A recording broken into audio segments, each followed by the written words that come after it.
ہمارے محلے کا 14 سالہ لڑکا میرا ہر کام بھاگ بھاگ کر کیا کرتا تھا۔ ایک دن میں نے اس سے اس کی ڈیمانڈ پوچھی تو کہنے لگا کہ بس آنٹی ایک رات کے لیے۔ میرا نام عابدہ ہے، میری عمر اس وقت 35 سال ہے، میری شادی کو 12 سال ہو چکے ہیں، لیکن میرے ہاں کوئی اولاد نہیں تھی۔ میرے شوہر میرا بہت خیال رکھتے تھے، لیکن جب سے میرے ہاں اولاد نہیں ہو رہی تھی وہ تھوڑا سا فرسٹریشن کا شکار ہو گئے تھے۔ وہ پریشان رہتے تھے اور مجھ سے محبت بھی بہت کرتے تھے۔ گھر والوں نے اسے بہت فورس کیا کہ تم دوسری شادی کر لو۔ وہ کسی بھی صورت میں اس بات پر رضامند نہیں ہو رہا تھا، کیونکہ اسے لگتا تھا کہ اگر وہ میرے ہوتے ہوئے کسی دوسری کے ساتھ شادی کرے گا تو میرے ساتھ ظلم ہوگا، کیونکہ وہ اپنے آپ کو میری موجودگی میں کسی کے ساتھ بانٹنا نہیں چاہتا تھا۔ میں بھی اس سے 1-2 بار کہا تھا، لیکن وہ میرے ساتھ اس بات کی وجہ سے بہت سخت ناراض ہوا تھا کہ مجھے سارا جہاں کہتا رہے لیکن تمہیں کم از کم ایسی بات نہیں کرنی چاہیے تھی کہ میں دوسری شادی کر لوں۔ میں کسی بھی صورت میں یہ چیز نہیں کر سکتا۔ اولاد کی ضرورت مجھے بھی ہے اور تم سے زیادہ ضرورت ہے، لیکن اولاد اللہ تعالیٰ کے بس میں ہوتی ہے، جب جسے چاہے عطا کر دے۔ اس لیے میں اللہ تعالیٰ سے دعا ہی کروں گا اور اپنی کوشش جاری رکھوں گا، باقی جو قسمت میں ہوا اس کو کون ٹال سکتا ہے۔ جب میں نے اس کے منہ سے یہ بات سنی تو میرے دل میں اس کے لیے عزت اور مقام اور بھی زیادہ بڑھ گیا۔ اب سارا دن میں گھر میں فری ہی ہوتی تھی تو میرے پاس کچھ خاص کام نہیں ہوتا تھا، تو میں نے محلے کے کچھ بچوں کو ٹیوشن پڑھانا شروع کر دی تھی۔ بچے زیادہ تر چھوٹے ہی ہوتے تھے، کیونکہ میں نے BA کیا ہوا تھا اور کچھ سے تو میں پیسے لے لیتی تھی اور جو غریب ہوتے تھے ان سے میں پیسے بھی نہیں لیتی تھی۔ ایک تو میرا دن اچھا گزر جاتا تھا، بچوں کے ساتھ دل لگا رہتا تھا، کیونکہ میں انہیں اپنے ہی بچہ سمجھتی تھی، اور جو بچے پیسے دیتے تھے ان سے میرا گزر بسر بھی اچھے سے ہونے لگا تھا، کیونکہ اگر مجھے کسی چیز کی ضرورت ہوتی تو میں ان پیسوں سے پورا کر لیا کرتی تھی۔ چھوٹی چھوٹی چیز کے لیے مجھے اپنے شوہر سے ڈیمانڈ کرنے کی ضرورت نہیں پڑتی تھی۔ انہی بچوں میں ایک بچہ تھا جس کا نام ذیشان تھا۔ ذیشان بہت ہی پیارا بچہ تھا، بہت ہی خوبصورت تھا۔ میرا دل چاہتا تھا کہ کاش یہ بچہ میرا ہوتا تو مجھے کسی اور چیز کی کمی محسوس نہیں ہوتی۔ وہ میرا کام بھاگ بھاگ کر کیا کرتا تھا۔ وہ بہت محنتی اور جفاکش تھا، کیونکہ اس کے بابا ذمہ داری کا کام کیا کرتے تھے اور وہ بھی ان کے ساتھ تھوڑی بہت مدد کروا دیا کرتا تھا، جس سے اس کے اعصاب اچھے بنے ہوئے تھے۔ وہ کہیں سے بھی 14 سال کا نہیں لگتا تھا۔ میرے منہ سے بات گرنے سے پہلے وہ کام وہ کرنے چلا جایا کرتا تھا۔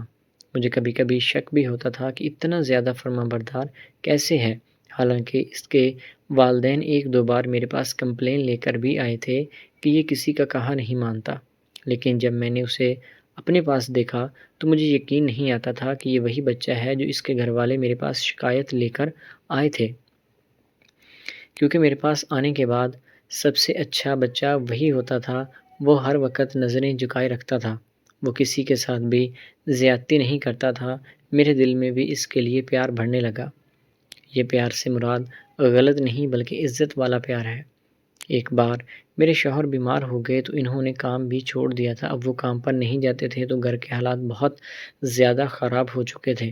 میں ہر وقت پریشان رہتی تھی اور دل لگا کر بچوں کو پڑھا بھی نہیں پاتی تھی۔ ذیشان کو جب یہ ساری صورتحال پتہ چلی تو وہ کہنے لگا کہ باجی صاحبہ آپ جو کہیں گی میں کرنے کے لیے تیار ہوں۔ اگر آپ کو پیسوں کی ضرورت ہے تو میں آپ کے لیے پیسے بھی لا سکتا ہوں۔ میں نے جب اس کے منہ سے یہ بات سنی تو میں پریشان ہو گئی تھی کہ آخر 14 سالہ بچہ اتنے پیسے کہاں سے لا سکتا ہے۔ خیر میں نے اسے چیک کرنے کے لیے کہہ دیا کہ دیکھو مجھے 50,000 کی ضرورت ہے۔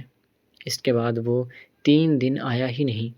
میں سمجھ گئی تھی کہ وہ صرف میرے ساتھ مذاق کرنے کی کوشش کر رہا تھا۔ اب اس کے پاس پیسے نہیں ہوں گے تو وہ شرمندگی کی وجہ سے نہیں آ رہا۔ میں نے اس کے گھر پیغام بھیجا کہ اگر تم ضرورت پوری نہیں کر سکتے ہو تو پڑھنے تو آ جاؤ، کوئی مسئلہ نہیں ہے، میں کہیں اور سے ارینج کر لوں گی۔ لیکن مجھے کیا پتہ تھا کہ وہ بہت آگے کی چیز نکلے گا۔ اس نے اپنے کسی دوست کے والد سے جھوٹ بولا کہ وہ پیسے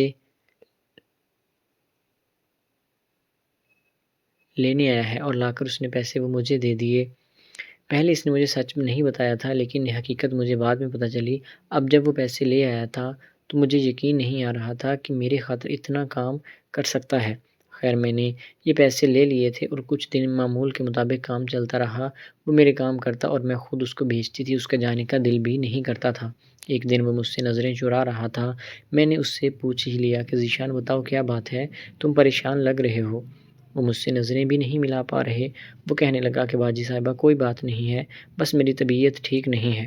میں نے کہا کہ نہیں، تم جھوٹ بول رہے ہو، جو بات ہے تم مجھے وہ بتاؤ، اگر میرے کرنے کے لائق ہوئی تو میں ضرور مدد تمہاری کروں گی۔ کہنے لگا کہ میری بات آپ کسی صورت بھی نہیں مان سکتے، کیونکہ وہ آپ کے بس کا کام ہی نہیں ہے۔ خیر میرے بار بار ضد کرنے کے بعد وہ کہنے لگا کہ باجی آپ وعدہ کریں کہ کسی کو نہیں بتائیں گے۔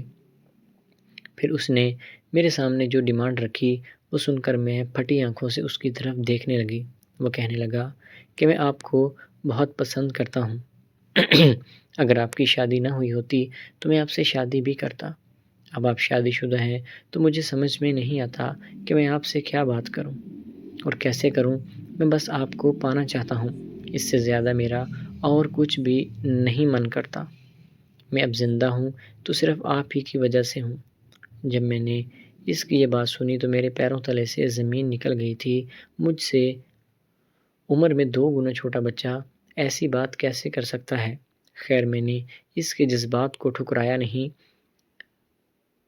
جذبات کی قدر کرتے ہوئے کہا کہ دیکھو مجھے تھوڑا سوچنے کا وقت دو، اس کے بعد میں تمہیں بتا سکتی ہوں۔ خیر کچھ دن سوچنے کے بعد میں نے فیصلہ کر لیا تھا کہ اس کی ڈیمانڈ کچھ غلط نہیں ہے، مجھے اس کا ساتھ ضرور دینا چاہیے۔ پھر ایک شام گھر میں کوئی بھی نہیں تھا، میں نے اسے بلا کر میں اسے اپنے کمرے میں لے گئی اور لے جا کر اس سے میں نے ایک ہی چیز کہی کہ دیکھو جس عمر میں تم ہو اس عمر میں اس طرح کی چیزیں ہو جاتی ہیں، کوئی انسان بھی کسی کو بھی پسند آ سکتا ہے، لیکن تمہارے اور میرے درمیان عمر کا فرق بہت زیادہ ہے، تو جو چیز کی ڈیمانڈ تم کر رہے ہو وہ کبھی بھی نہیں ہو سکتی۔ میں تمہارے جذبات کی قدر کرتی ہوں، لیکن اگر تمہیں میرے ساتھ اتنا ہی لگاؤ ہے تو تم وعدہ کرو کہ تم پہلے اپنی پڑھائی مکمل کرو گے اور کبھی بھی اس طرح کی چیز دوبارہ اپنی زبان پر نہیں لاؤ گے۔ وہ تھوڑی دیر سوچنے لگا اور کہنے لگا کہ جو حکم آپ کا۔ وہ وہاں سے چلا گیا اور دل لگا کر اپنا پڑھائی کرنے لگا۔